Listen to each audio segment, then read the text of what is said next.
Que bom nós estarmos juntos mais uma vez. Isso mesmo, é o programa Bíblia no meu dia a dia.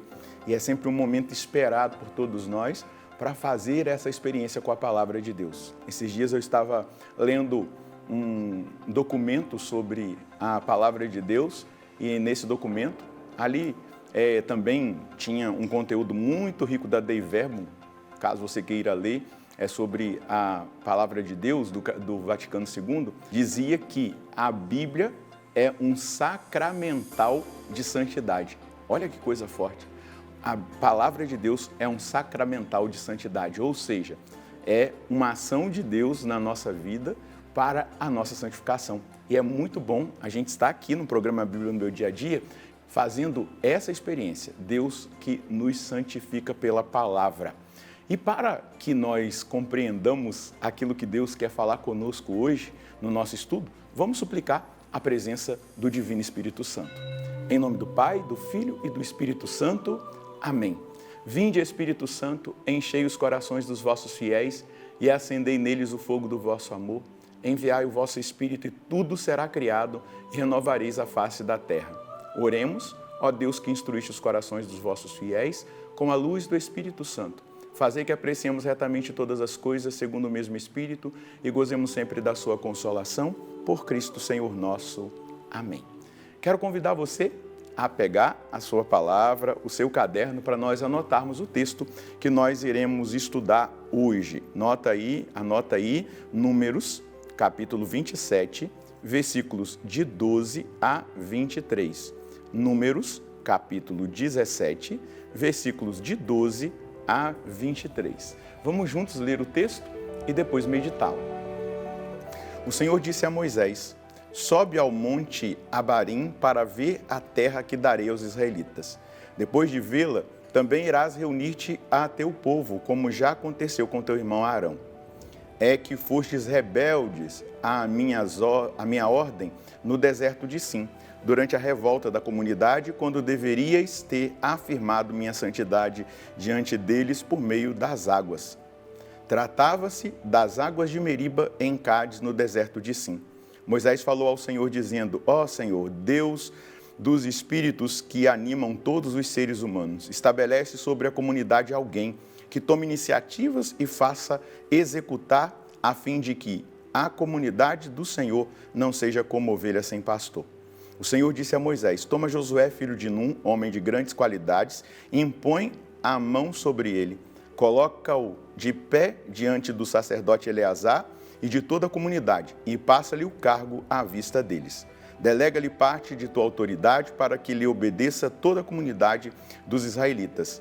Ele se apresentará ao sacerdote Eleazar, que consultará por ele o Senhor por meio da sentença das sortes. De acordo com a resposta, tomarão iniciativas tanto ele como os israelitas e a comunidade em geral.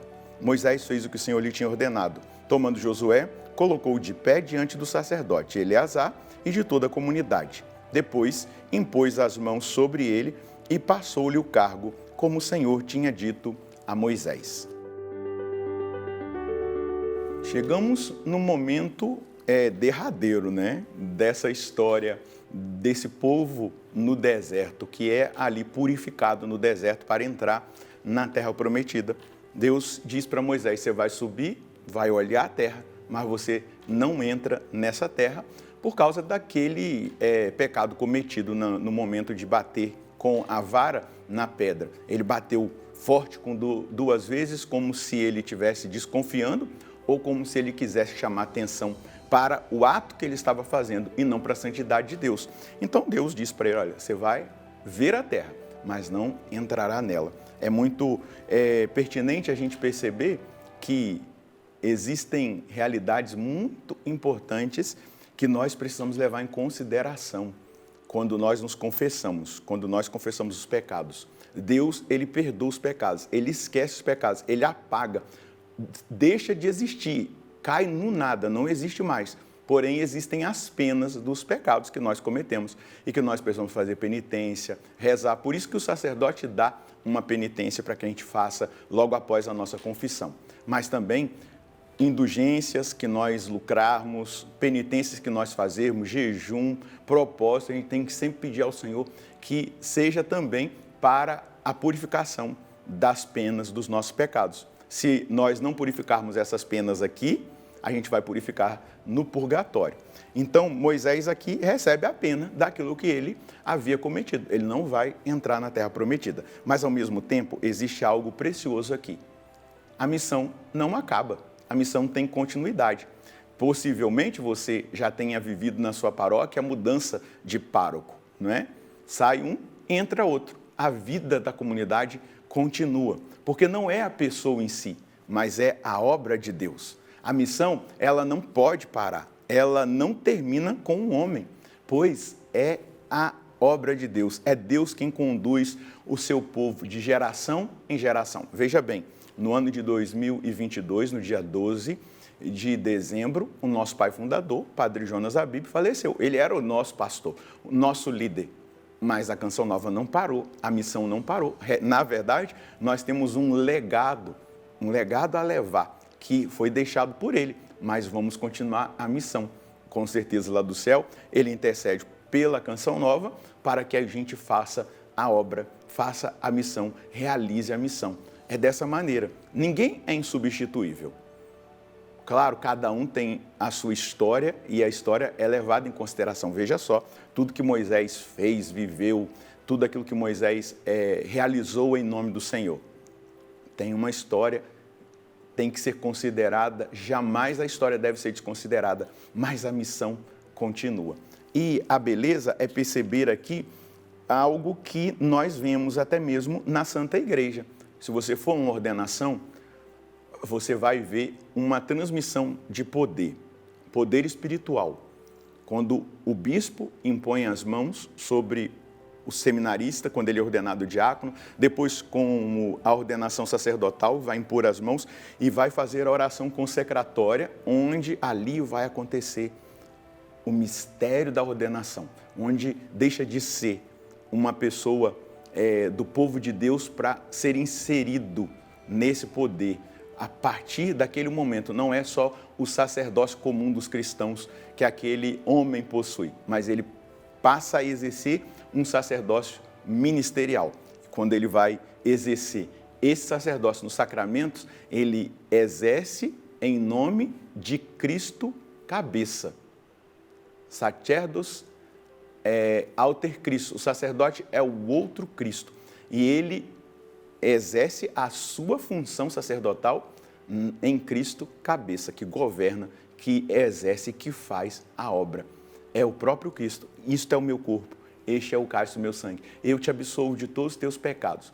E aí a gente vê aqui, já no Antigo Testamento, esta simbologia, que aqui eu não estou falando de não é um símbolo. Lá o bispo colocou a mão na cabeça ali do seminarista ou do diácono porque é um símbolo. Não. É uma transmissão do poder da igreja. A igreja, em nome de Cristo, está fazendo daquele homem um sacerdote. Na mesma forma, na ordenação de um bispo, a gente vai perceber exatamente essa ação do Divino Espírito Santo que realiza essa obra. E agora Deus escolhe alguém, Josué. Josué é o escolhido para ser o pastor desse povo. Mas antes de falar de Josué, eu gostaria de falar da oração que Moisés faz. Moisés, com seu coração de pastor, diz para Deus, olha só, aquilo que ele vai dizer ao Senhor, né? Que o Senhor Deus, que dá espírito de vida a toda a carne, estabeleça sobre a comunidade um homem que saia e entre à frente deles e os faça sair e entrar, a fim de que a comunidade do Senhor não seja como ovelhas que não têm pastor. Ele está encerrando o seu ministério, mas ele não quer deixar esse povo descoberto, esse povo como ovelha sem pastor, perdido. Mas aí há a escolha de Deus, e a escolha é Josué. Um dos dois, né? Josué e Caleb, que não se rebelaram contra Deus naquele momento onde Moisés enviou os espiões na terra prometida para ver se era realmente a terra e que corre leite e mel e como eram os povos daquela terra. O interessante é que o nome de Josué é Yeshua, é o mesmo nome de Jesus. Josué é a figura do Cristo. é aquele que nos faz atravessar o caminho, passar pelo caminho, pela Páscoa, pela passagem, para entrar na Terra Prometida. E a nossa Terra Prometida é o céu. Jesus conquistou esse céu para nós e Josué figura o Cristo. Ele é a figura do Cristo ali no Antigo Testamento. Ele mostra esse Jesus que leva a cabo, que leva a termo essa obra salvífica. O povo é salvo e entra na Terra Prometida. Nós somos salvos e salvação eterna e podemos entrar no céu. Veja bem, qual a mensagem que nós podemos colher hoje diante dessa palavra? A missão estabelecida por Deus em relação ao seu povo não termina com a transferência daquele pastor que estava à frente do povo, mas ela tem continuidade. Estamos no caminho da salvação e contamos com escolhidos de Deus para nos guiar na direção da meta. 2 pontos. O céu. A obra é de Deus. Os homens passam, mas a vontade de Deus sempre permanece. Eu sei que existe identificação da nossa parte. Nossa, aquele padre foi tão bom, agora vem um outro, a gente tem que se adequar de novo. Ou aquele coordenador do grupo, aquela pessoa que estava à frente daquela pastoral. Não, a missão continua. É obra de Deus, é graça de Deus. E a gente tem que fazer o processo do desapego e de colocar a nossa confiança e o nosso coração em Deus. Ele é o Senhor da obra. Eu vou passar, todos nós passamos, mas Deus continua realizando a obra dele. Por isso, nós devemos estar muito atentos a esse caminho que Deus nos convida a fazer. Vamos rezar com essa palavra? Senhor, nós te agradecemos por todas as pessoas que o Senhor usou na nossa vida para nos conduzir na obra da salvação pessoal, daquilo que cada um exerceu na nossa história. Quantas pessoas passaram que nos apontaram a direção certa, a direção do céu. Quantas pessoas foram usadas para nos corrigir, para nos ensinar a rezar, para nos ensinar a viver da maneira correta. Passaram, a obra continuou e o Senhor colocou outras pessoas, o Senhor vai trazendo novos pastores, novos escolhidos para estar à frente da sua obra, do seu projeto salvífico na sua igreja. E nós queremos, Senhor Deus, acolher a todos com amor, mas também assumir a todos aqueles que o Senhor conhece, escolheu e coloca à nossa frente, assumi-los na nossa intercessão. Conceda a mim e aos meus irmãos essa capacitação e essa decisão de orar por aqueles que o Senhor coloca à nossa frente como nossos pastores. Amém. É exatamente isso. Hoje nós temos como pastor o Papa Leão XIV, reze por ele, reze pelo bispo da sua diocese, reze pelo pároco da sua paróquia, se tem um vigário, reze também pelo vigário, reze pelo coordenador da pastoral, do movimento, do grupo que você participa. É assim que a gente vai fazendo juntos o caminho na direção da nossa terra prometida, que é o céu. Que Deus abençoe você e a sua família. Nós nos encontraremos no próximo programa, se Deus quiser, no nome do Pai, do Filho e do Espírito Santo. Amém.